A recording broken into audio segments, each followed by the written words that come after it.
Guys, what is up? Here in a game between Neppy and Moles, actually. So that's going to be pretty fun. It's going to be Moles over here playing Frost. We will forgive him for playing Frost just because he never really plays. Even he does have a Murkwater Frenzy as an upgrade, so you should probably change that.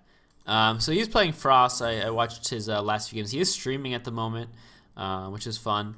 And then we have Neppy playing, it looks like FS Meta. I think this is his FS Meta deck. It's actually a really cool battle group, though. I like the FS Meta as an idea, especially because I saw somebody play FS Meta and it had a mixture of a few interactions that were kind of fun to me. One was adaptive. There was an FS Meta battle group with like an adaptive theme because there are quite a few adaptive champions in FS that are actually quite good by themselves as well, such as the Doombringer, such as the what's his name? The Boghopper something or other, the one with Tidal Wave, as well as one more being the Boghopper Shade something, the guy that has Stealth, I think it is, where he's like 65 Nora and he has the adaptive, which is a pretty nice combo, just as in general, like a cheap champion with adaptive, because the value of adaptive is just very high on these low champions. With the max HP gain, I don't know. So it had like, I think in all maybe 6 different adaptive champions. So three different champions, but six in all. They all had adaptive, and then obviously in FS, you have a lot of very good spells like what's it called? Marsh Song. So you just play Marsh Song, which is kind of something you can play whenever, and you get that 1 extra damage, right? So you kind of have that late game a little bit, no matter what, because you're getting extra damage throughout the game, which is really cool. Because there's not that many, in general, there's not that many spells in Poxnora that you can just play freely like that. Most spells you need, either it's targeted or it's an AoE, so you're not just going to waste it. But there are not too many spells, kind of like the Marsh Song, where you're just like, hey, I'm just going to play the Marsh Song because I want the Nora right now, right? You don't get that too often. So that's why it is a cool combo with adaptive to have that. Again, there are other really good spells, especially kill spells in FS. A lot of really expensive spells in FS, but they're still very strong, like the Reverberating Blast or the Pygmy Hippo Stampede, right? So it's kind of cool. Cool battle group. So yeah, anyway, the one I'm talking about, it was, half adaptive, half just like meta champions, and then it also had like a theme of the FS heroes. So it had Gekkel and it had, what's his name? Karch, right? Which are, in general, also very just good, solid champions. They are all around good. But then it also had the Neophyte. So the champion that kind of gets upgrades if the heroes are out. And he was really good too. So in general, that was a fun battle group actually. Sadly, there is actually nothing like that for SP other than the Moga Guard. But a lot of the other factions have these guards or whatever that are good for all the other heroes, right? So like the Squire is good for Uin or Talgar. The Neophyte is good for, what am I saying, for Karch or Gekkel. But for SP, there's actually only for the Durg, right? Only for Durg, Mogul Lord. That's the only thing. Where you get that like upgrade thing going.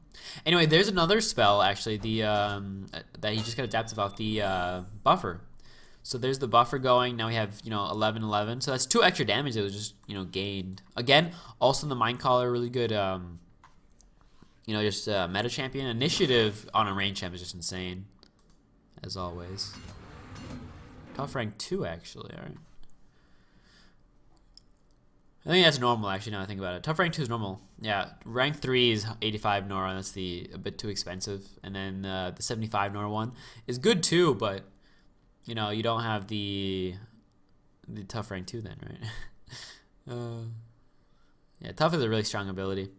Fish Catcher is really nice because it's kind of like an inevitable force, kind of in a way, where you're just like, you have to deal with him because of the Manic. Usually tanks aren't that scary because you're just like, okay, I'll just leave him and whatever. But the Fish Kisser, because of the Manic, He actually, no matter what, he's going to attack at least once a turn and deal damage. And then you also often have, you know, double taps coming out. So you kind of always have to deal with him, but he's just so tanky with the turtle, and he's just so, and the 3 armor. You know, and the stability means you can't really just stop him too easily. At least not with speed reduction.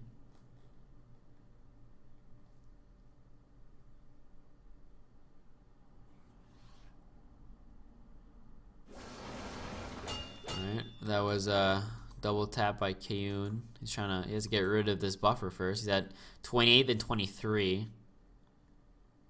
So he's dealing very little damage here. 10 minus 5, right? So he dealt 5 damage, yeah.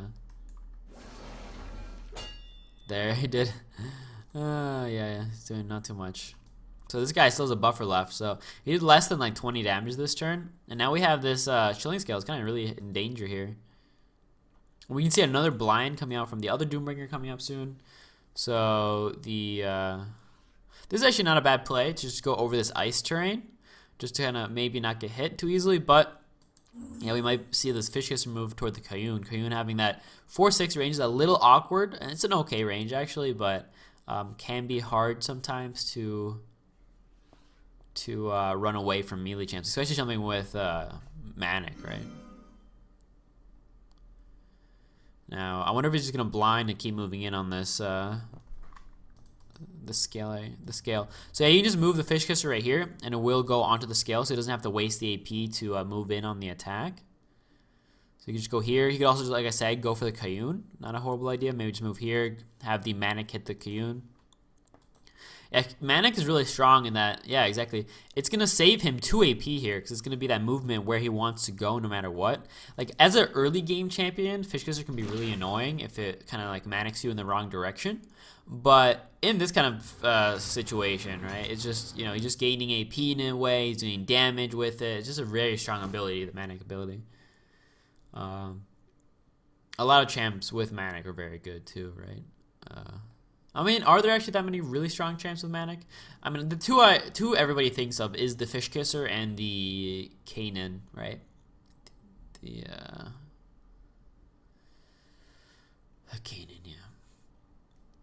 So, yeah, he's still just blinded. He puts the provincial marker down, the war banner.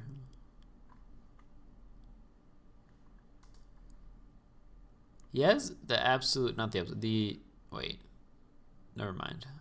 I thought this was a different champion at first for a second. All right. Majestic? No, Amplify Frost. Yeah, like I said, this is a Frost battle group. He doesn't have the crystal out yet, or the upgrade to chill damage or whatever, frost damage. But Savage Exploit isn't bad. Frozen, Chilled, Awestruck. So does he. They actually both have Savage Exploit. That's kind of fun. Does he as well? No. Prophetic Balance, Avalanche, Absolute Zero. Not a bad champion really. 2-4 range is kind of awkward generally though, but good upgrades. Oh, Weighty, I didn't see Weighty. Okay, that makes him not so good. I don't know, I really dislike Weighty. I'm okay with the one that gives Lumbering every 3 turns, but Weighty is so hard to use because you can't play him turn 1. You always have to play him later, and it takes him always like an extra turn to get into the battle. Yeah, he needs, if you can get the Savage Exploit out, then you might be able to get through this Fish Kisser, but right now, he's just going to go into the font and just stay there for a very long time, right? If he goes right here, he'll Manic onto the Kayun, and he's just going to chill in this font for, like, ever. Yeah, so this is basically GG. You can go ahead and kill the War Banner. He can move up now. And yeah, this was just, like, such a simple game. Nothing happened, right? It was basically, this game was how, you know, the beginners of Poxnora would play the game, where you're kind of just like moving in and attacking once. It's like, there was no spells, nothing flashy. It was just like, I will use my ability, blind. He's like, oh man, you used your ability, I have to run away. Oh, you used a blind again, I will run away and put a banner down this time. And like, he just moved forwards. There was nothing actually done. Nothing where you're like, oh wow, that's such a cool theme. He played another spell. So we did, this is interesting. So what he did here is, so Nepi, his turn, he deployed, he played, I believe it's Backfire, and then he ended turn as quick as possible. The reason he did that is so that he hoped that the adaptive, the 4 extra HP and damage, wouldn't be noticed. So he wouldn't notice that the invisible spell, so the backfire is up. So he was kind of trying to cheat it. People do that often, but it's pretty like obvious. You're like, okay, I saw a 4 green, you know, HP. You can also see it in the battle log, maybe. Yeah, see adapt. So you can see that as well. So you're pretty, you know that there's going to be a spell played. This only really works against bad players or people that aren't, you know, paying attention, obviously. Which Mental Moles isn't, right? Moles is drunk, so a lot of the time he isn't doing anything. He's not really thinking here, and that is why he's losing as well. He's actually a really good player, but he was just kind of retreated and done nothing. I mean, other than the fact that he hasn't played in very long, he's also drunk, so that kind of twofer.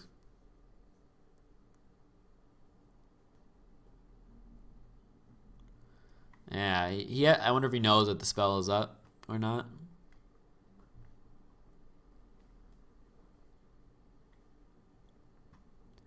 He's calculating at least, but he's not gonna kill this fish kisser ever. Instead, like this guy can just 2v them, 2v1 them, right?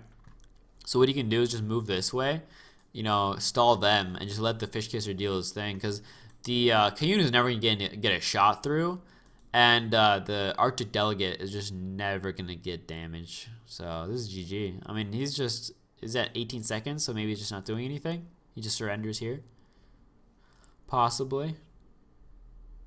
Possibly. Alright, let's go. Alright, so that's been a minute.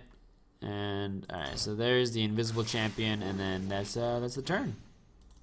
There was the backfire. So he did call the Tundra, but it backfires, and then turn ended. So now it's a GG because he didn't do anything that turn except for attack once. And like I said, we saw the backfire up, so we knew that was coming.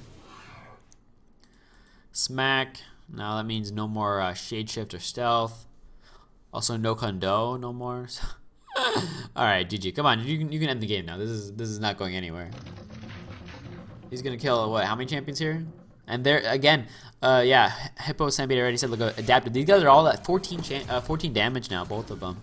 So like I said, a lot of spells you can play here that just make him get higher damage. I mean, adaptive doesn't actually work very well with the backfire, but he's gonna get 2 kills, yeah. So the mannequin to him, and he's dead. He'll die. Actually, no, he's not dead yet. He doesn't actually have. Oh, Soul Tap will kill him. Soul Tap will kill him. Is that the beginning? Yeah, sorry for this turn. Okay. Ugger coming in. He doesn't have adaptive though. So double kill. Oh wait, there's the. I forgot about that. The Perseverance. But yeah.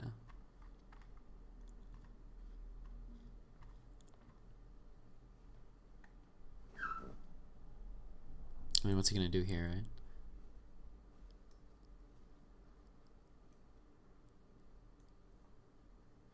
You can GG, yo. That's probably what I'm gonna do anyway.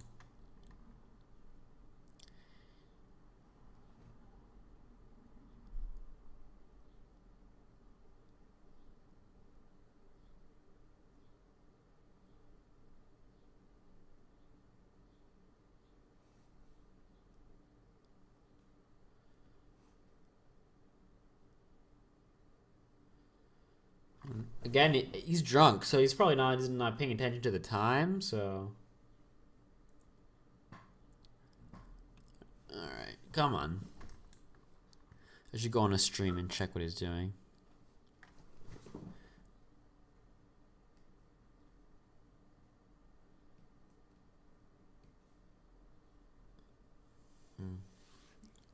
Alright, there's bounce. Oh, that's funny.